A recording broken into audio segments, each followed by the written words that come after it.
Welcome to the MemberWise Best Practice series. This video is brought to you today by the MemberWise Network, the leading free-to-join best practice network for membership and association professionals. We hope that you enjoy this great presentation, and for further information about our growing network, please visit www.memberwise.org.uk. Hi everyone. So as Rich said, I'm Sabine. I'm the Membership and Grants Manager for the Society for Experimental Biology. And today I'm going to be talking about how the SEB has moved from a fixed membership model to a rolling renewal model. So the schedule for today is I'm going to be telling you a bit about how the SEB's previous membership scheme worked, why we needed to change it, what things we need to consider when we're making such a move to a rolling subscription model, how we did it, and obviously what the benefits to SEB members were and to ourselves as an organisation. A little bit about the SEB. We're an international society for those studying or practicing or with an interest in experimental biology. The SEB is a very small organisation. We only have 5 members of staff. And our membership is about 2,400 members. Now, these are split into students, which are PhD students studying biology, early career scientists, which are those within their first 5 years of completing a PhD, so young researchers, full members, which are the actual researchers or academics in the field, and retired members. Our core activities are conferences. We run between 3 and 5 conferences a year, with our main one attracting up to 900 delegates. We also publish 4 world-class journals.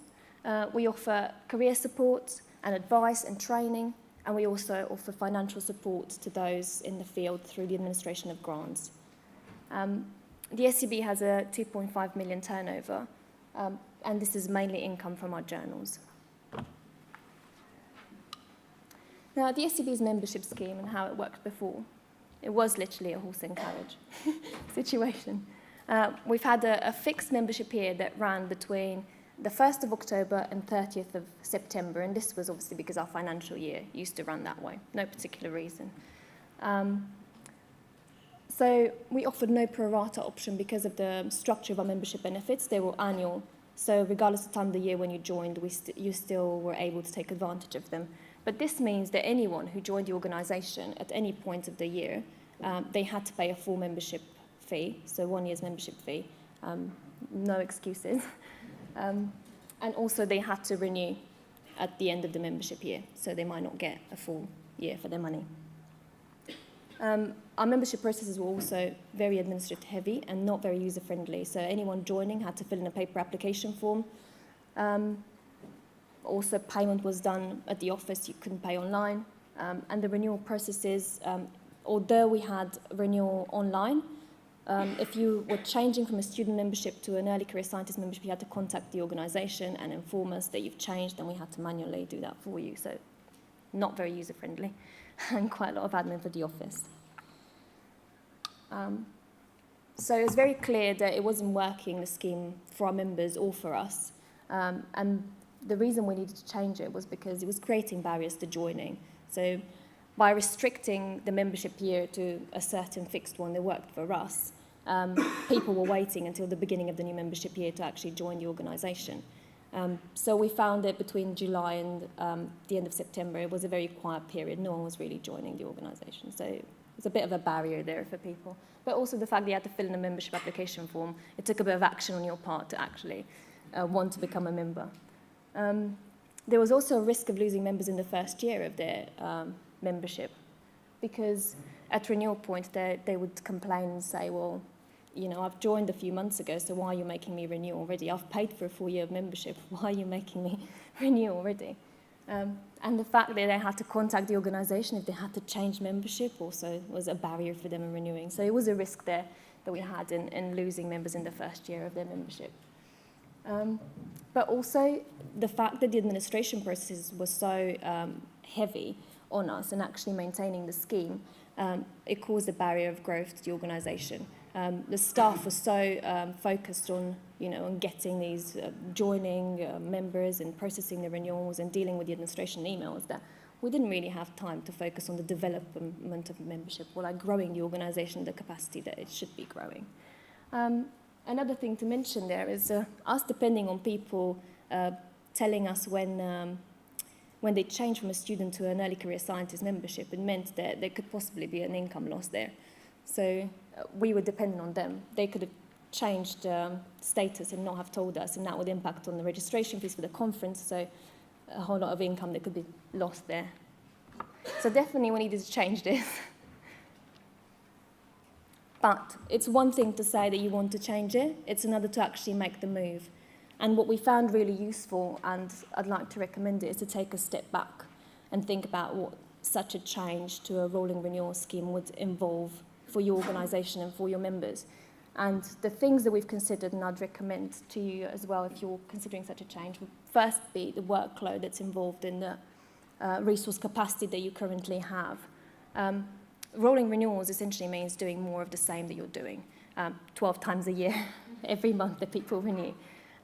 So think about how much time are you actually spending at the moment on managing your scheme, and do you actually have the capacity of accommodating more workload? Well, for the SEB, you're actually looking at the membership team. It's me, and I've often felt like that, I'm buried under a pile of papers. So I thought, no, I can't deal with this. I can't, not at the current state that we're in. So definitely there was a problem with the workload. So resource being a problem, and this ties in very nicely, you should look at your membership processes and see, is there any room for improving your membership processes? Are there any problems at the moment that you could probably iron out before you move to a new scheme? Because any problems that you have now will only multiply once you move to a rolling renewal. So the best thing to do this is to carry out an audit for your renewal processes and your membership processes in general, and just look at aspects that could be improved from a user's perspective, but also from an office perspective, to make the change as easy as possible. In terms of SEB's audit, it's quite scary. As I've mentioned already, joining was by paper application form, so the SEB staff was very burdened with me. I was very burdened with managing the processes, inputting membership application forms by hand, taking payments by hand, because there's no online option. Members obviously were not able to change their membership type online, so dealing with all these kind of queries and managing their changes. They're also not able to renew in advance. So we said renewal date is 30th September, and that's when it's going to happen, not a day sooner. We also had to send manual emails, so as someone joined the organisation, we had to send an email out welcoming them to the organisation manually. If someone renewed, you had to send out an email manually saying thank you for renewing. Renewal notification emails, manually. Everything had to be done manually. In addition, the members area was not very informative. So all you could see is your current membership type. You wouldn't know what your expiry date was. You wouldn't know what your membership history was, how long you've been a member for, or any such things. So it creates a bit of confusion, and people obviously emailing a lot to ask this kind of information. It caused a burden on us. And probably the heaviest thing in terms of renewals was the direct debits that we were administering. We actually had to input every single payment that we collected by direct debit manually into the system. So for 200 people that we had at the time, manually sitting there and inputting payments, it gets a bit daunting. So yeah, consider your processes first before you move, because you're only going to get more of the same if you're not going to do anything about it. The next thing, having evaluated what our current problems are and processes, the question to ask is, have you got the CRM capability to deal with the change? Firstly, does it support an anniversary membership? Because some systems are built as such that they don't support an anniversary membership. But also, if you thought about changing your processes in any way to streamline and make them more user-friendly, would your current CRM be able to support these changes? And this is a thing to take to your current provider and see if there's any customization work that they'll be able to do. And if not, to think about maybe moving to a new system. In SEB's case, the computer said no. So we actually had to look at implementing a new CRM system to improve all of these aspects. The next thing is the impact that it has on member benefits, and I'm actually talking about the financial impact here. I'll give you an example of something that was a little bit problematic for us. We have our annual conference once a year in June. So someone on a rolling renewal scheme, someone who would join before the annual conference, would get the reduced registration rate for the annual conference, and that's our main member benefit. But also, if the registration for the conference for the next conference would open before their membership was expiring, they would be able to benefit of 2 reduced fees and 1 year of membership, whereas other people would benefit only of 1 reduced registration fee. So would this impact on our income from membership, but also on our income from conferences? These kind of things you should probably consider. And what we've done with the help of a new CRM system was actually implement a rule by which you're not able to register for a conference unless your membership is active at the time of the conference taking place. So the system would, if your membership is due for renewal before the conference is taking place, the system would prompt you to renew your subscription in advance. So this is one of the examples of how it would affect the membership benefits. So how we implemented the change after all these considerations? We literally moved from a horse and carriage to a 1940s car. We're not a Ferrari yet, but we are driving, I like to say. First things first, because I've talked about membership process, we have improved our membership processes, and the first thing to do that was to acquire a new CRM system. With the help of our new CRM system, we now have an online application form, so people are able to join online, pay online for membership, and this has made a tremendous difference. We've also improved our renewal processes. So we've introduced a field on our database called the SEB graduation date. So we now capture for all our students what their expected graduation date is, and for young scientists, what their PhD graduation date was. And this is the key information because the system now pushes you onto a new membership category when your current one is expiring based on your graduation date. But in addition, we also offer the option to move from an annual membership to a multi-year option online if you're obviously eligible for it. So at the point of renewal, if you want to opt for a 3-year membership, it's there for you. If you want to opt for a 5-year membership, it's there for you. So this encourages a bit more retention. We've also automated emails. So if you join the organisation, you now receive an automatic email welcoming you and offering you all the information on membership. And if you renew, again, an automatic email goes out. It's fantastic. I know you probably have this. Saying, thank you for renewing. This is your receipt. Thanks for your support. So all of this has significantly ironed out our processes and reduced administration time for the office. The next thing to do was to look at our communications and the way we communicated with our members at renewal time. And previously, it wasn't that good, I have to say.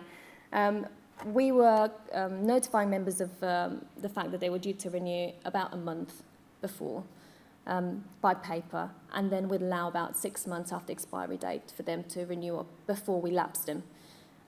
Now, communications between the time of expiry and those 6 months before lapsing were very ad hoc, as and when we remembered to remind them they have to renew. So we've now changed this, and we've implemented an 11-step process of communicating with our members. The process starts 3 months before members are due to renew, and it carries on 3 months after their expiry date, after which they get lapsed. And it's important to say that we've treated our communications for regular renewals and direct debit renewals differently. So they're treated as different payers. In our communications, we tailor them for different membership categories, but also we communicate all the benefits of renewing and the repercussions of not renewing. So everything is now tailored and targeted. And this is what it looks like. Our regular communication schedule for the regular payers, it looks something like this. So the first communication would be 3 months before they're due to renew, a letter from the CEO telling them about what we've achieved that year for members for your particular membership category and why you should be continuing to stay with us. 2 months before they're due to renew, they might get a renewal invitation. Further down the line, they would get a few reminders to say that you're soon due to expire, please renew, take advantage of this. And then it continues afterwards, informing them of their expiry, warning them about lapsing, and finally, sending them a lapse and confirmation and survey and reminder of filling in the survey. The next thing we had to consider, now that we had all these communications in place, is how we're going to send them. Are we going to send them by email? Are we going to send them by post?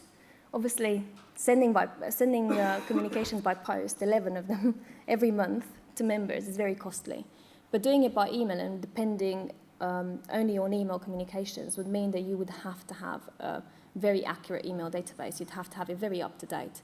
And SEB spends a lot of time in making sure that members' details are always up to date. So we actively chase bounce backs. We actively research new member details when the communications are not going through. So our emails are very up to date. Because of the new CRM system, we've opted for mostly email communications, but for a combined approach. A few of them are sent by post and the rest by email. So the system now sends you communications automatically when you're due to renew. We don't have to do anything. Well, we actually had to set up the process to send them automatically, but they now go every day automatically to members at different stages in their renewal process.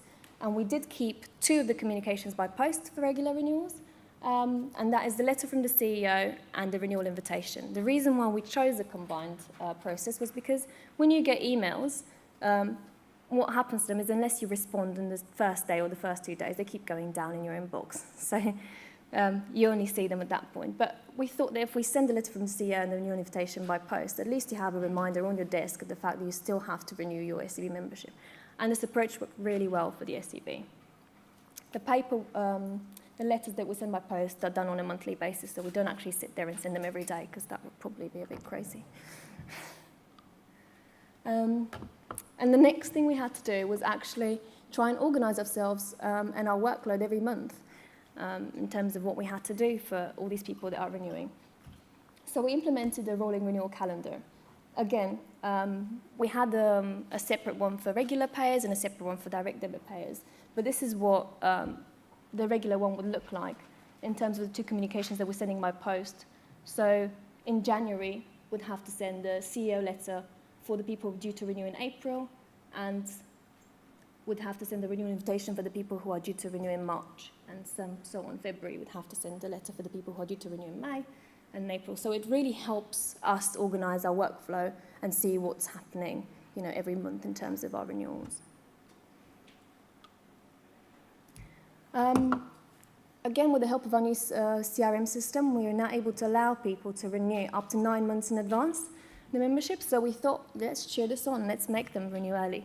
So we've introduced an early bird discount, and we've actively promoting it through our renewal communication. So they receive 5% off based on their membership fee if they renew up to the day on which they're due to expire. Direct debit process was no longer a nightmare. We now could do bulk processing, so we could enter payments in bulk, and it was no longer administrative heavy. So we thought, obviously we all know that it's a good retention tool, so we could now actually start and promote it to our members. And to do so, we introduced a direct debit discount, so everyone receives a 10% discount if they renew by direct debit.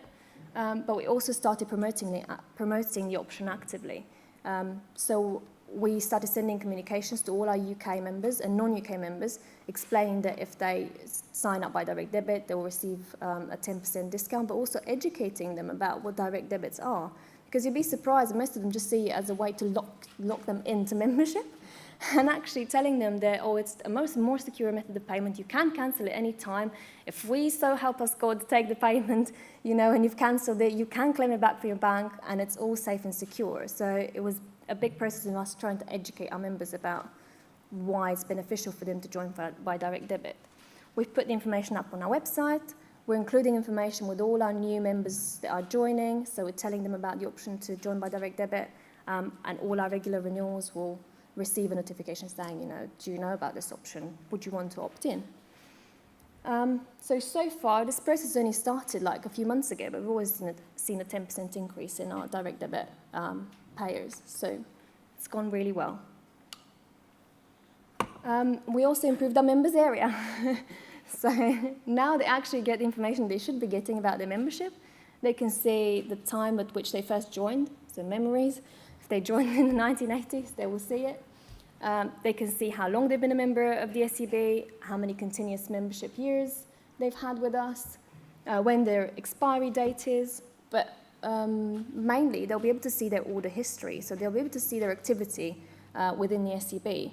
And if they go to their order history, they can also click and just send themselves a receipt for any orders they've placed in the past by email or print one out. So this has obviously taken the pressure off the office in dealing with receipts and payments.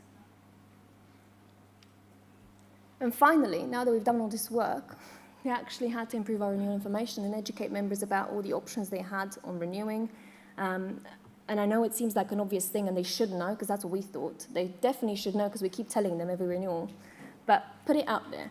So we've put the information on our website and we've explained all the payment options, and we've included in all our renewal information, but also we've added frequently asked questions on joining the SEB, renewing a membership, and how to use the members area.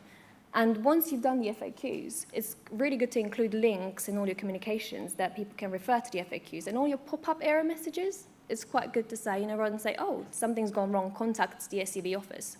Why don't you go to the FAQs page and see if there's an answer for what's gone wrong? And if not, contact the SEB office. So try to filter all these inquiries that we were getting from members. And it's worked really well again.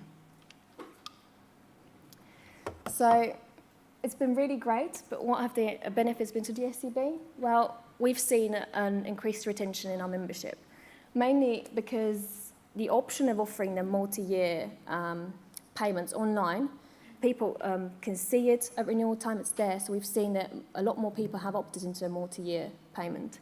But also the communications are more structured and they're more tailored. So people are more informed about, you need to renew, oh, you still have a month, So we've seen this, the renewal rates increase because of the regular communications and the structured approach that we've taken in communicating with our members at renewal time. We've also reduced barriers to joining because of the online application form that we've done and the online payments, but also because of the membership starting now on the date on which you actually join. So no one has a reason to wait for a few months before they join and then change their mind. So this has been a success. But also the main thing is we've reduced administration for the office. It's not something they expect to say when you move to a rolling renewal scheme, but we have reduced the administration time from membership processes. And what this has meant is that the membership function standing before you is now able to focus on actually developing and growing the membership.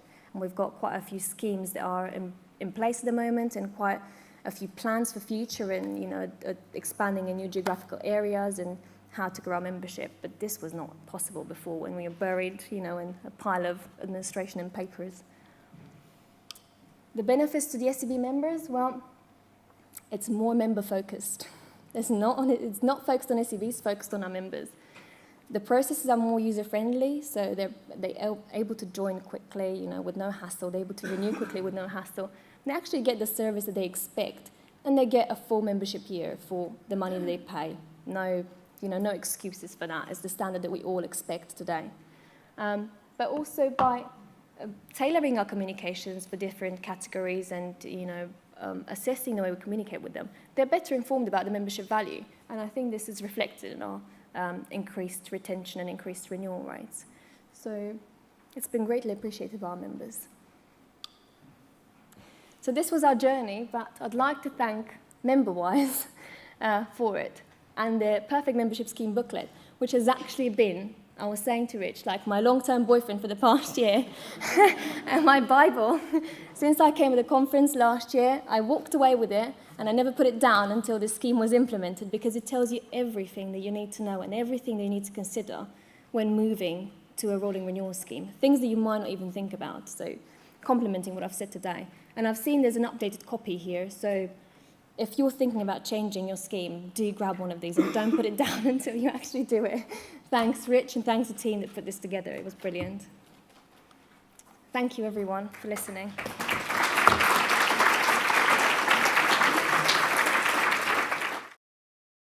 This online resource was brought to you today by the MemberWise Network, the leading free-to-join best practice network for membership and association professionals.